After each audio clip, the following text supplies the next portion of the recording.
허리를 펴면 아프고 굽히면 편하다. 이 증상 하나가 50대 이후에 나타나면 10중 8구 척추관 협착증의 첫 신호입니다. 처음에는 자세가 안 좋아서 그런가 보다 하셨을 겁니다. 무거운 거 들어서, 운동 부족이라서, 나이가 들어서 이유를 갖다 붙여보시지만 증상은 사라지지 않거든요. 오히려 굽힌 자세가 점점 더 편해지고 펴는 게 점점 두려워집니다. 이게 도대체 뭔지 모르겠는 그 시간이 가장 무거운 시간입니다. 오늘 두 가지를 짚어드리겠습니다. 첫째, 왜 굽히면 편하고 펴면 아픈 건지. 둘째, 굽히면 편하다고 그 자세에 적응하시면 어떻게 되는지. 두 번째 질문은 지금 가장 듣고 싶지 않으실 수도 있는 이야기입니다. 그래도 끝까지 들어주세요. 작년에 오신 60대 초반 여성분이 계셨거든요. 처음 진료실에 들어오시면서 이런 말씀을 하셨습니다. 마트 카트 밀고 다닐 때는 괜찮은데 카트 없이 똑바로 서 있으면 한 5분도 못 버티겠어요. 본인은 그게 무슨 신호인지 모르고 계셨습니다. 그냥 나이가 드니까 그런가 보다, 허리 자세가 안 좋아서 그런가 보다 하고 넘기셨거든요. 그런데 점점 이상해졌습니다. 신호등 앞에서 똑바로 서 있다가 다리가 풀리는 느낌이 든 적이 있었다고 하셨습니다. 왜 똑바로 섰을 때는 다리가 저리고 카트 밀면서 살짝 굽히면 괜찮을까요? 답은 자세에 있는 게 아닙니다. 척추 안에 있거든요. 척추뼈 가운데는 신경이 지나가는 통로가 있는데요. 의학 용어로 척추관이라고 하는데 쉽게 말하면 신경이 다니는 길입니다. 이 길이 좁아지는 병이 척추관 협착증이고요. 자, 그러면 왜 굽히면 편하고 펴면 아플까요? 허리를 펴면 척추관이 좁아집니다. 허리를 굽히면 척추관이 넓어집니다. 이게 우리 몸의 구조입니다. 그래서 척추관이 이미 좁아져 있는 분은 펴면 더 좁아져서 신경이 눌리고 굽히면 좀 더 넓어져서 신경 눌림이 잠깐 풀리는 겁니다.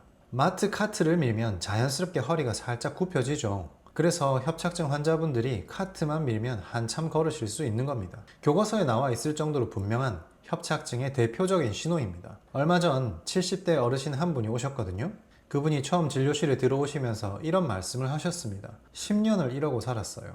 10년이라는 말이 무겁게 들리시죠? 그 어르신도 처음에는 다 비슷하셨답니다.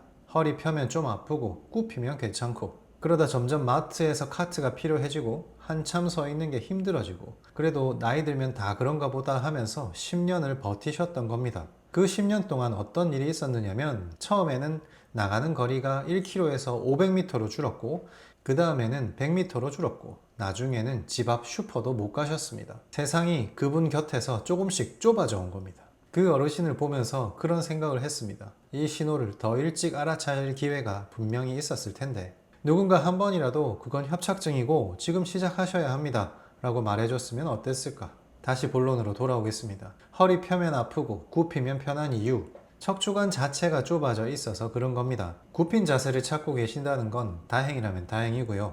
몸이 알아서 신경 눌림을 풀어주려고 하는 거니까. 그런데 여기서 더 중요한 질문이 남습니다. 편하니까 계속 굽히고 살면 그게 답이 될까요? 답이 안 됩니다. 오히려 더 나빠집니다. 척추는 앞뒤로 좌우로 근육들이 균형 있게 잡아줘야 바르게 섭니다. 그런데 굽힌 자세가 계속되면 어떻게 될까요? 앞쪽 근육은 점점 짧아지고 굳습니다. 뒤쪽 근육, 그러니까 허리를 펴주는 근육은 점점 약해집니다. 이게 한 달, 두 달 쌓이면 어떻게 되겠습니까? 펴려고 해도 안 펴집니다.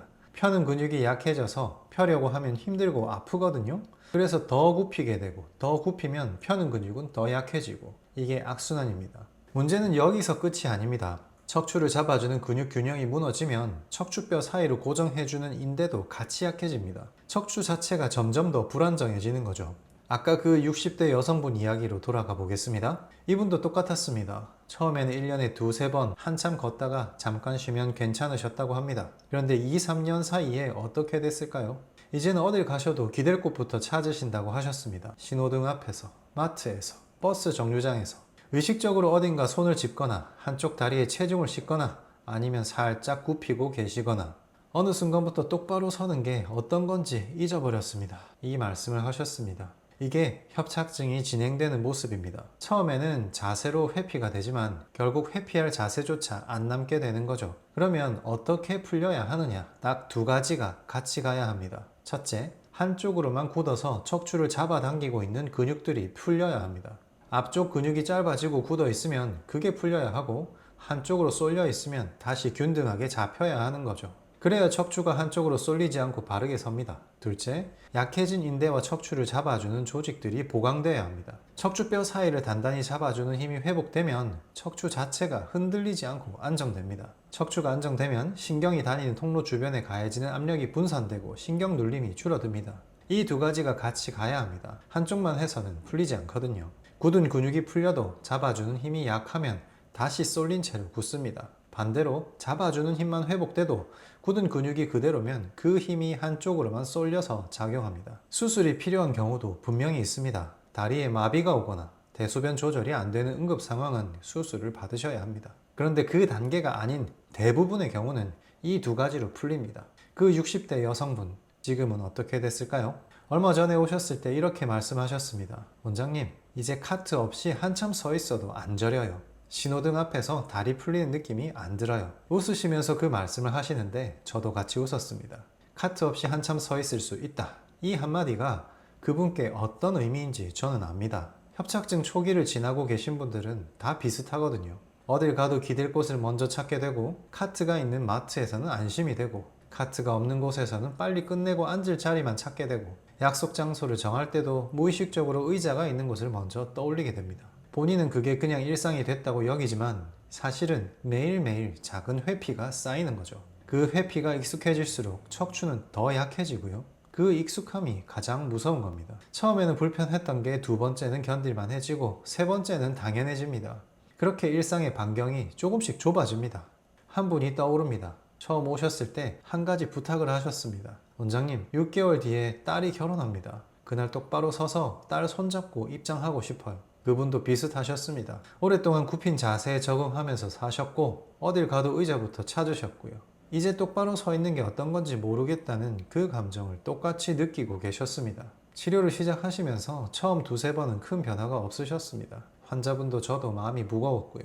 그런데 5번째쯤부터 조금씩 달라지셨습니다. 오늘은 아침에 일어나서 처음으로 안 굽히고 일어났어요. 오늘은 신호등 앞에서 다리가 안 풀렸어요. 결혼식 날 어떻게 되셨는지 아십니까? 딸 손잡고 똑바로 서서 식장 안쪽까지 천천히 걸어 들어가셨답니다. 나중에 그날 사진을 들고 오셨더라고요. 그분이 사진을 보여주시면서 이런 말씀을 하셨습니다. 6개월 전에는 이게 가능할 거라고는 생각도 못했습니다. 그 말이 참 오래 남았습니다. 회복은 본인이 만드는 겁니다. 저는 그 옆에서 길을 같이 봐드릴 뿐이고요. 다만 그 길이 있다는 걸 모르고 그냥 적응하면서 사시는 분들이 많아서 그게 가장 안타깝습니다. 적어도 길이 있다는 건 알고 가시는 겁니다. 그것만으로도 다음 한 걸음이 달라지실 겁니다. 통증에 빼앗긴 일상, 이제 되찾으셔야죠.